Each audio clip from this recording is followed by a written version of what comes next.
del interés superior del niño, contenido en el artículo 3º de la Convención Internacional, establece, y no lo cito textualmente, que en las consideraciones que las autoridades de distinta naturaleza lleven adelante decisiones que conciernan a los niños, se tendrá en cuenta como consideración primordial el interés superior del niño. Me parece importante colocar, una vez establecido el texto de este principio, colocar un cierto contexto.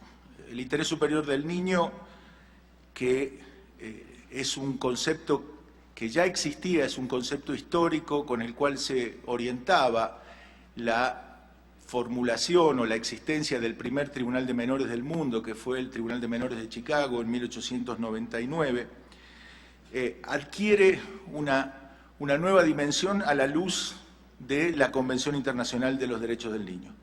Yo creo que es importante decir que la Convención Internacional de los Derechos del Niño, que es el instrumento de derechos humanos jurídicamente, socialmente más difundido y jurídicamente más ratificado en toda la historia de la humanidad,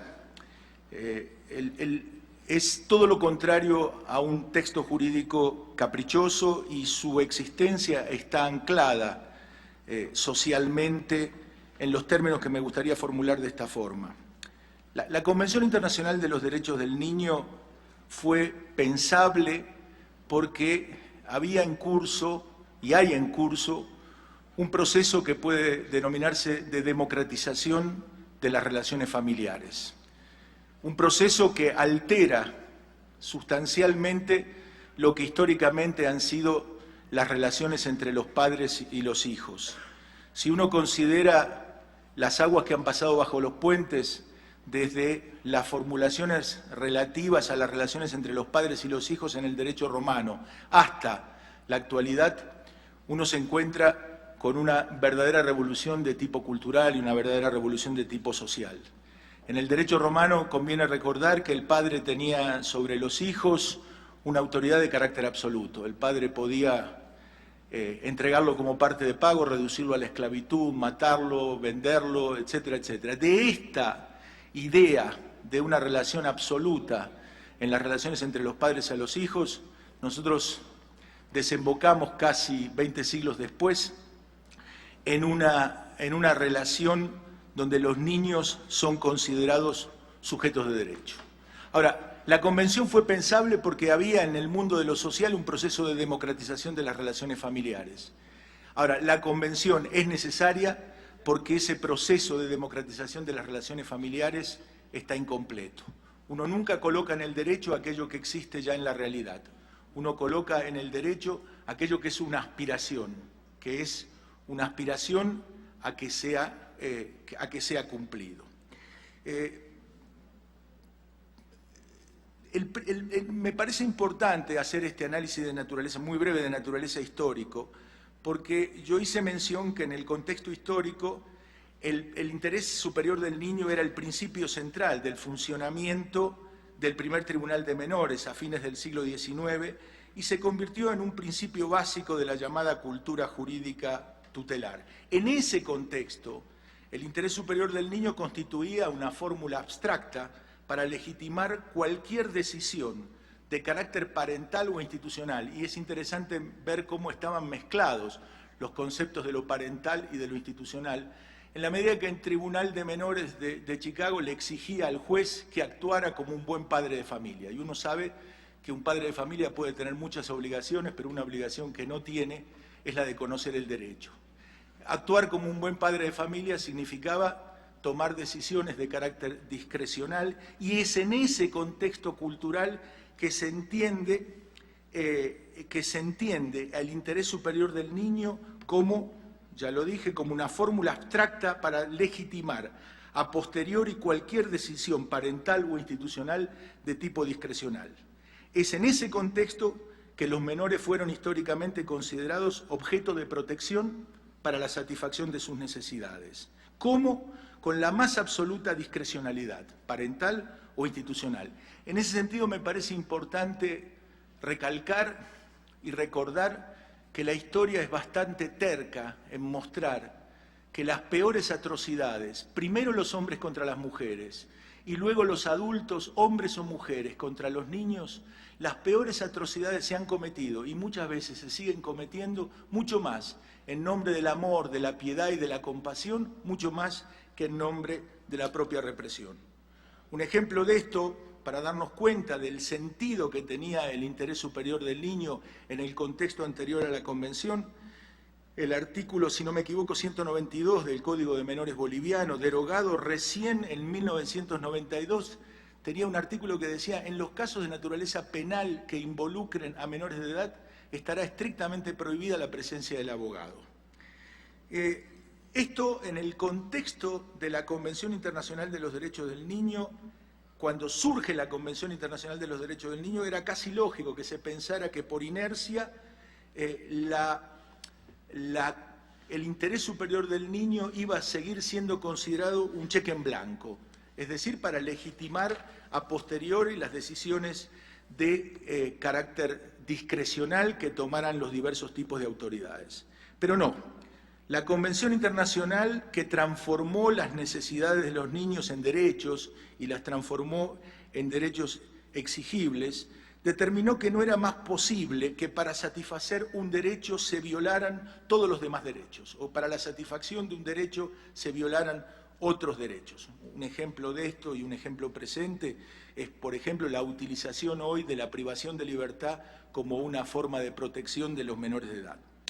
En el contexto de la Convención Internacional de los Derechos del Niño, el interés superior del niño solo puede concretarse con la satisfacción integral de sus derechos. Precisamente es en la opinión de esta Corte, y me estoy refiriendo aquí a la opinión consultiva número 17, el interés superior del niño es entendido en el concepto de esta Corte, que usted preside, Presidente, como el pleno ejercicio de sus derechos. No de otra forma es entendido el interés superior del niño. Pero este cambio de época no involucra solamente, este cambio de época persiste una formulación gramatical idéntica, pero que se transforma totalmente de contenido, porque en este cambio de época, no involucra solamente el qué, sino que además involucra el cómo. Y en este sentido es que el interés superior del niño se establece también y básicamente a través de su opinión. El artículo 12 de la Convención Internacional de los Derechos del Niño dice que los niños tienen derecho a formarse una opinión y a expresarla libremente. Esta opinión del niño no es una opinión absoluta, pero como es un principio central, exige que el eventual contraste con la opinión del niño se exprese a través de argumentos. Lo que quiere decir esto, para sintetizar, es que sin escucha de la opinión del niño no hay interés superior del niño. Tanto es así que algunas legislaciones, algún derecho positivo de la región, me estoy refiriendo al artículo 3 de la Ley de Protección de Infancia de Argentina, la Ley 26061, establece que sin escucha del niño no hay posibilidades de concretar su interés superior. Y en ese sentido es imposible utilizar o pretender utilizar el interés superior del niño como una alternativa a la argumentación. Yo quisiera ir terminando diciendo que aquí están en juego no cuestiones solamente de naturaleza jurídica, sino cuestiones de naturaleza cultural que son bastante complejas. La Convención entiende al niño como un sujeto de derechos, y entender al niño como un sujeto de derecho ha dado pie a interpretaciones que a mi juicio son falsas. Una interpretación falsa supuestamente reaccionaria que dice: si los niños tienen derecho, yo no tengo más autoridad. Y una interpretación falsa supuestamente progresista que dice: si los niños tienen derecho, yo no tengo más responsabilidad. Yo soy de los que creen que hoy más que nunca los niños necesitan de la autoridad de sus padres y de la autoridad de las instituciones, pero los niños necesitan de la autoridad y no del autoritarismo. Y la diferencia entre la autoridad y el autoritarismo es que el autoritarismo es la autoridad despojada de razones, es decir, no es autoridad. Muchas gracias. Muchas gracias, señor perito, por su presentación introductoria. Su peritajo ha sido propuesto por la ilustre Comisión Interamericana de Derechos Humanos, de manera que doy la palabra. Señor comisionado, tiene la palabra. Adelante. Muchas gracias, señor presidente. El interrogatorio lo va a formular la abogada Rosa Celorio. Adelante, tiene la palabra. Gracias, señor presidente. Buenos días, profesor García Méndez. ¿Podría usted informar al tribunal sobre cuáles son las obligaciones básicas del Estado para hacer efectivo el interés superior del niño? Bueno, estas obligaciones del Estado no son obligaciones taxativas, pero son obligaciones que se desprenden, a mi juicio, de principios generales del derecho. Es decir, la obligación del Estado, en la medida en que los Estados se comprometen a asegurar el interés superior del niño, y el interés superior del niño no se puede realizar si no es a través de la escucha de la opinión del niño. Dicho sea de paso, aquí uno podría decir que el 50% del problema es la voz de los niños y el otro 50% son los oídos de los adultos, porque de nada sirve el derecho a expresar una opinión sin el derecho, ¿sí?, a que este niño sea escuchado. Y en ese sentido yo diría que las obligaciones básicas del Estado, y recalco lo de básicas del Estado, tienen que ver con asegurar que esa manifestación de voluntad del niño sea lo que se plantea en derecho civil, sea libre de cualquier vicio del consentimiento. Es decir, asegurar las condiciones para que esta opinión del niño se pueda dar en los términos más libres posibles y en los términos que permitan por parte de las autoridades y de los adultos una escucha lo más racional y lo más franca posible de la opinión del niño. Sobre las condiciones que menciona, ¿cuál es el papel que juega la edad y la madurez de los niños y niñas en la valoración por un tribunal de custodia de sus opiniones? El problema de la madurez de los niños es una cuestión de naturaleza compleja y es una frontera móvil. La madurez de los niños no está referida, a mi juicio, solamente a una madurez en general, sino que se refiere también específicamente al caso concreto del que se trate.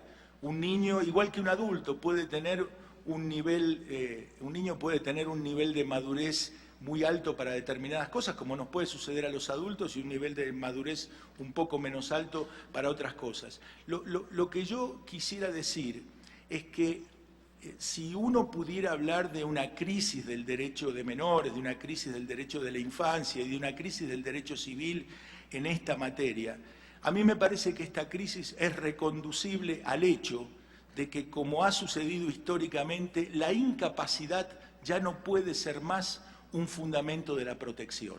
Es decir, si se me preguntara si los niños deben ser protegidos, mi respuesta es sí.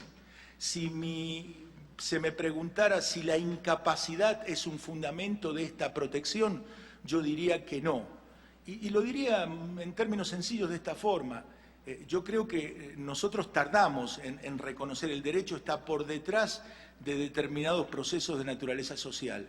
Pongamos a 100 adultos y a 100 niños frente a 100 computadoras y verifiquemos de qué lado está la incapacidad. A mí me parece que la incapacidad no está más del lado de los niños y, en consecuencia, si aseguramos, y me refiero al contenido de la primera pregunta, si aseguramos las condiciones para una manifestación libre de voluntad, nosotros vamos a tener muchísimas sorpresas y en descubrir que los niveles de madurez de los niños son mucho más altos de lo que una literatura tradicional puede sostener en la materia. Sobre esta posible presunción de incapacidad, ¿cómo se puede identificar en el texto de una sentencia judicial una valoración adecuada de la opinión de las niñas o niños involucrados? Yo creo que la forma, no hay aquí una fórmula matemática, pero sí me parece que un indicador fundamental de esto es que esta escucha haya sido una escucha muy seria y una escucha razonable. Y esto yo creo que también es muy importante, así como yo hablé de una cierta falacia reaccionaria y de una falacia progresista en la interpretación del hecho de que los niños en la interpretación de que los niños son sujetos de derecho. También hay una falacia que consiste en pensar que el hecho que los niños tienen derecho a formarse una opinión y expresarla libremente, esto no significa automáticamente que las autoridades o los padres tienen que seguir rigurosamente y obligatoriamente esta opinión de los niños. Pero sí significa que cualquier tipo de controversia entre la opinión de los niños y la autoridad parental o las autoridades institucionales, que la opinión de los niños no puede ser descartada discrecionalmente. Es decir, lo que significa esto es que significa que hay que construir en forma muy sofisticada argumentos para eventualmente oponerse a lo que sea esta opinión de los niños. No se puede descartar. La opinión de los niños automáticamente no produce jurisprudencia, para decirlo de alguna forma, pero también la opinión de los niños no puede ser descartada automáticamente sin una argumentación seria y profunda. Ahí es que se verifica si esto fue hecho con seriedad o no. Cerrando este tema, ¿cuáles son las consecuencias en los niños implicados el que no se respete su derecho a ser escuchados en un proceso de custodia? Bueno, si los niños no son escuchados, sin la escucha de los niños, o sea, la escucha de los niños no garantiza automáticamente la realización del interés superior del niño, porque esto es una consideración primordial. No es un principio absoluto como es el principio de no discriminación contenido en el artículo 2. Es decir, si de un lado la escucha del niño no garantiza automáticamente la formulación de su interés superior, la no escucha del niño excluye, a mi juicio, automáticamente la posibilidad de que se pueda hablar de interés superior del niño. Cuando los niños no son escuchados, la fórmula del interés superior del niño se convierte en una fórmula hueca, en una cáscara vacía que solamente sirve para legitimar a posteriori decisiones de carácter discrecional tomadas por los adultos o por las instituciones. Profesor García Méndez, quiero cerrar el interrogatorio con 2 preguntas adicionales. Una es, en su opinión, ¿cuál es el vínculo entre el interés superior del niño y el principio de no discriminación en el derecho internacional de derechos humanos? Bueno, en términos de derecho positivo, y digo derecho positivo tanto del derecho internacional de los derechos humanos cuanto de derecho positivo nacional, porque con excepción de 2 países, la Convención Internacional de los Derechos del Niño ha sido ratificada por todos los países y ha sido promulgada, es decir, ha sido transformada en derecho interno. El artículo 2 establece la prohibición absoluta, el compromiso absoluto de los Estados a no someter a los niños a ninguna forma de discriminación, tanto por la condición propia cuanto por la condición de sus padres. En el caso del interés superior del niño es una consideración primordial que realizada a través de la escucha, como está consagrado normativamente, yo hice mención al derecho positivo argentino, de lo que se trata aquí es de una articulación virtuosa entre esta consideración primordial, que es el interés superior del niño a través de la escucha, y la radical prohibición de someter al niño a cualquier forma de discriminación por su consideración. Se trata aquí de establecer una articulación entre estos 2 principios donde si a través de algún tipo de discriminación y en aras del llamado interés superior del niño para establecer un derecho, porque yo no sé si lo he dicho, pero lo que está implícito en todo lo que acabo de decir, que el interés superior del niño no es otra cosa que la satisfacción integral de sus derechos. Esto significa que no puede violarse, ¿sí? Para asegurarle un derecho a los niños se le violan todos los otros derechos. Hay que establecer un delicado equilibrio, pero donde el principio de no discriminación es un principio absoluto y el principio del interés superior es una consideración primordial que debe ser tenida en cuenta a través de la escucha, so pena de no poder hablar del interés superior del niño si no se verifica esto. Gracias, profesor García Méndez. Una última pregunta complementaria a este tema. Usted en su presentación inicial indicó que la invocación del interés superior del niño no puede sustituir la argumentación que debe avanzar una autoridad judicial en casos de custodia. Al momento de decidir este caso, la Corte Interamericana va a estar evaluando si la invocación al interés superior del niño fue adecuada o no en este caso particular. ¿Podría informar al tribunal sobre qué criterios, en su opinión, puede usar la Corte para hacer dicha evaluación?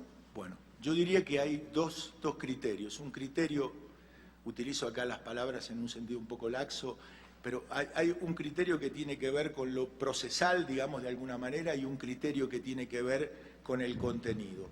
En cuanto a lo que yo llamaría lo procesal, sintetizaría estas cuestiones de naturaleza procesal repitiendo lo que he dicho en el sentido de que sin escucha legítima del niño, sin escucha seria y profunda del niño, no hay posibilidad del interés superior. Esto es en cuanto a la forma, ¿sí? Digo, nosotros sabemos en el derecho la importancia y el contenido central que tienen las formas, pero por eso digo, todo esto va entre comillas. Esto en cuanto a las formas.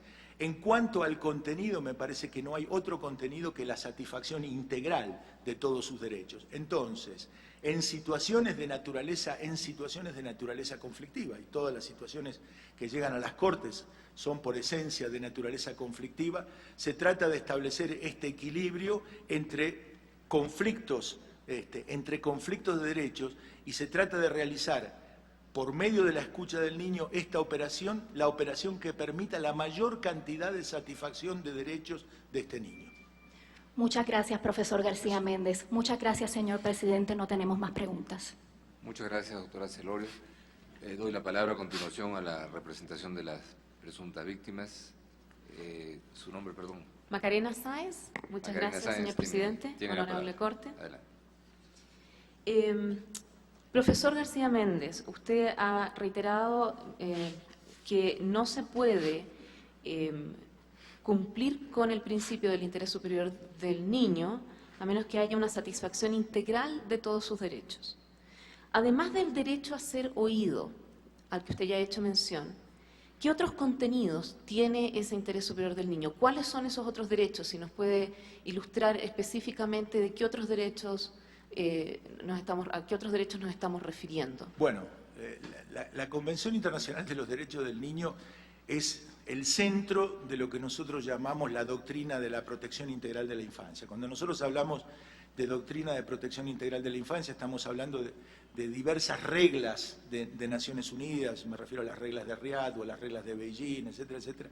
Pero el centro, ¿sí? El centro de esta doctrina de la protección integral está conformado por la Convención Internacional de los Derechos del Niño. Por dos motivos es el centro. En primer lugar, por su carácter vinculante. Ningún Estado está obligado a ratificar la Convención. Ahora, una vez ratificada la Convención, surgen obligaciones que son de carácter ineludible para los Estados. El segundo elemento de por qué la Convención se encuentra, digamos, en el centro de esta doctrina, tiene que ver con su carácter omnicomprensivo. Es decir, así como las reglas de Beijing o las reglas de Riad se refieren a los menores de edad en conflicto con la ley penal, la Convención Internacional de los Derechos del Niño establece un catálogo de todos los derechos. No hay ningún aspecto, desde la participación de los niños en los conflictos armados hasta el derecho a la educación o el derecho a la salud.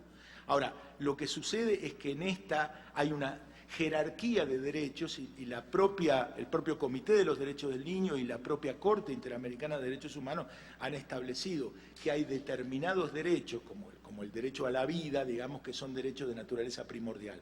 Ahora, uno de los derechos absolutamente fundamentales, luego del derecho a la vida, es el derecho del niño, y esto está contemplado explícitamente en el artículo 18 de la Convención, es el derecho del niño a crecer preferentemente en el seno de su familia, biológica. En este sentido uno podría decir que no toda familia tiene derecho a un niño, pero que todo niño tiene derecho a una familia. Y me parece que es absolutamente fundamental y central asegurar este derecho, que es un elemento fundamental y co-constitutivo de la construcción de la categoría niño, de la categoría infancia. En consecuencia, el derecho a la familia me parece, ¿sí? El derecho a crecer con sus padres me parece que es un derecho absolutamente básico y fundamental, no solamente desde una perspectiva filosófica, sino de una perspectiva de la dogmática jurídica del derecho internacional de los derechos humanos. Muchas gracias, profesor. Siguiendo en esta misma línea, ¿se puede violar un derecho de la Convención? La Convención tiene varios derechos y obviamente que en temas, cuando estamos frente a un conflicto, se pueden producir ponderaciones de varios derechos. Con que se viole un derecho, podríamos estar diciendo que entonces no se está atendiendo al principio del interés superior de los niños. No necesariamente, porque aquí de lo que se trata es de trabajar derechos que están en conflicto. Yo dije que el interés superior del niño en el contexto de la Convención era el mayor número, la satisfacción integral. Esta satisfacción integral implica, en un juego de contradicciones, asegurar la mayor cantidad de derechos en relación a este niño.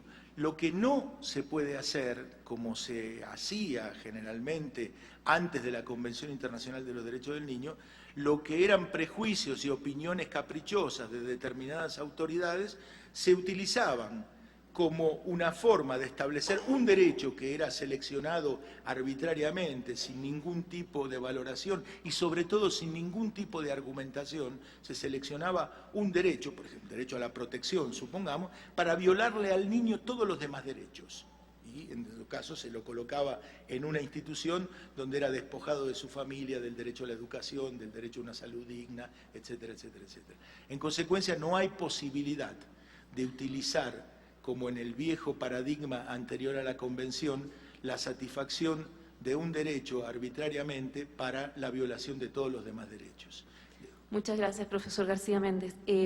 Si me permite la honorable Corte, usted ha revisado la sentencia de la Corte Suprema, por supuesto, de Chile, que nos convoca hoy, y yo había solicitado si era posible mostrar un párrafo de la sentencia para poder hacerle la siguiente pregunta al profesor García Méndez. Puede proceder.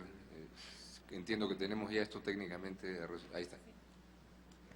Ahí está. Profesor García Méndez, como usted ve, este es uno de los párrafos de la sentencia de la Corte Suprema que usted tuvo a la vista. Como señala, dice que en el mismo orden de consideraciones no es posible desconocer que la madre de las menores de autos, al tomar la decisión de explicitar su condición homosexual, como puede hacerlo libremente toda persona en el ámbito de sus derechos personalísimos en el género sexual, sin merecer por ello reprobación o reproche jurídico alguno, ha antepuesto sus propios intereses postergando los de sus hijas.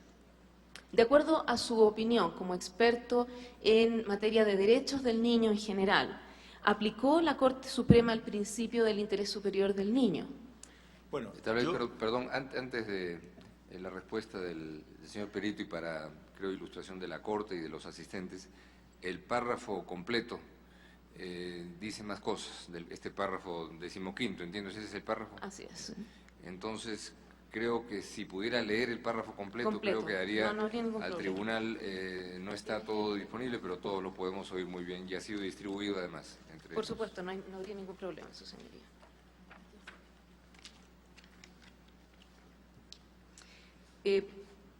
Considerando 15º de la decisión de la Corte Suprema, dice que en el juicio de tuición de las menores López Atala se hizo valer la opinión de diferentes psicólogos y asistentes sociales acerca de la condición de homosexual acerca de que la condición de homosexual de la madre no vulneraría los derechos de sus hijas ni la privaría de ejercer sus derechos de madre, pues se trata de una persona normal desde el punto de vista psicológico y psiquiátrico. En cambio, se ha prescindido de la prueba testimonial producida tanto en el expediente de tuición definitiva como en el cuaderno de tuición provisoria que se han tenido a la vista respecto al deterioro experimentado por el entorno social, familiar y educacional en que se desenvuelve la existencia de las menores, desde que la madre empezó a convivir en el hogar con su pareja homosexual y que las niñas podrían ser objeto de discriminación social derivada de este hecho, pues las visitas de las amigas al hogar común han disminuido y casi han cesado de un año a otro. Este no es el...